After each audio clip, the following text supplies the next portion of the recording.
মুভির নাম মঙ্গলাভারম।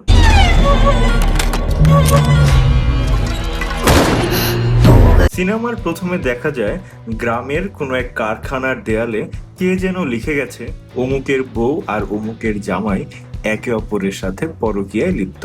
ঠিক তার কিছুক্ষণ পরেই গ্রামের দক্ষিণে কুয়ার কাছে তাদের দুইজনের লাশ পাওয়া যায়। সেই মৃত্যুর তদন্ত করতে গ্রামে আসে নতুন এসআই। গ্রামের মানুষজন ভাবে যে তারা সুইসাইড করেছে। প্রাথমিকভাবে সে বুঝতে পারে যে এটা সুইসাইড নয়, খুন।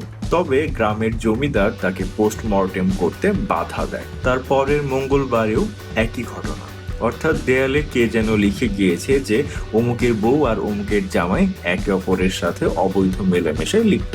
এবং তার কিছুক্ষণ পরেই গ্রামের বিশাল বট গাছে তাদের দুইজনের ঝুলন্ত লাশ দেখতে পাওয়া যায়। গ্রামবাসীরা এটা বুঝতে পারে যে দেবী মহালক্ষ্মীর প্রিয় দিন অর্থাৎ মঙ্গলবারেই এই খুনগুলো সংঘটিত হচ্ছে। অন্যদিকে গ্রামের ডাক্তার শহর থেকে অনেক রাত করে গ্রামে ফিরে এবং পথিমধ্যে তার সাথে এক প্রেতাত্মার দেখা হয়ে যায়।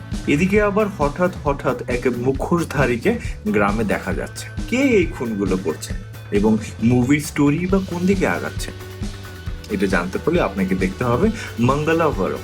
রিসেন্টলি আমি মহারাজা মুভির একটা রিভিউ করেছিলাম। তখন একজন সাজেস্ট করেছিল যে আপনি এই মুভিটা দেখতে পারেন। তখনই সার্চ দিলাম এবং এর প্লটটা আমার কাছে ভালোই ইন্টারেস্টিং লাগে।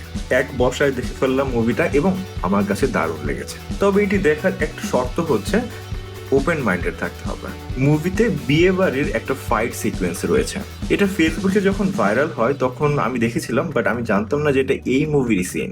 তো আসা যাক মুভিটা কেমন সেই প্রসঙ্গে।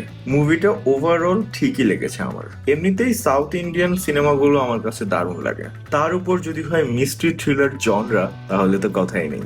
এই মুভিতে প্রায় সকল অভিনেতারই অ্যাক্টিং দারুণ, তবে পায়েল রাজপুতের অ্যাক্টিং স্ট্যান্ড আউট করেছে খুব ভালোভাবে। সিনেমাটোগ্রাফিও খুব ভালো, স্পেশালি রাতের সিনগুলো খুব সুন্দরভাবে ক্যাপচার করা হয়েছে। মুভির ব্যাক স্টোরিটা একটু লম্বা টেনেছে বলে মনে হচ্ছিল।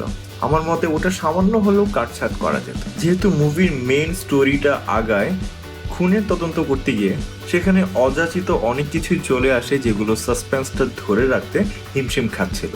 তবে শেষের দিকে দারুণ কয়েকটা মাস্টার স্ট্রোক দিয়েছে ডিরেক্টর। এত এত টুইস্ট ছিল যে আমি কিছুক্ষণের জন্য বোকা বনে গিয়েছি। নর্মালি কি হয়, সিনেমার একটা অথবা দুইটা টুইস্ট থাকে এবং দেন মুভি সবকিছু স্বাভাবিক গতিতে চলতে থাকে। তবে এই মুভিতে আসল টুইস্ট রিভিল করার পরেও আরো অনেক টুইস্ট থেকে যায়, যা দেখতে দারুণ লাগছিল। সম্পূর্ণ মুভিটা যদি দেখতে পারেন তবে আপনাদের অন্যরকম একটা অভিজ্ঞতা হবে, এই কথাটা আমি দিতে পারি। মুভিটা দেখে জানাবেন আপনাদের কেমন লাগলো, অ্যান্ড ভালো লাগলে লাইক করবেন, খারাপ লাগলে আনলাইক করবেন এবং পরবর্তী ভিডিওর জন্য প্লিজ আমার চ্যানেলটি সাবস্ক্রাইব করবেন। ধন্যবাদ।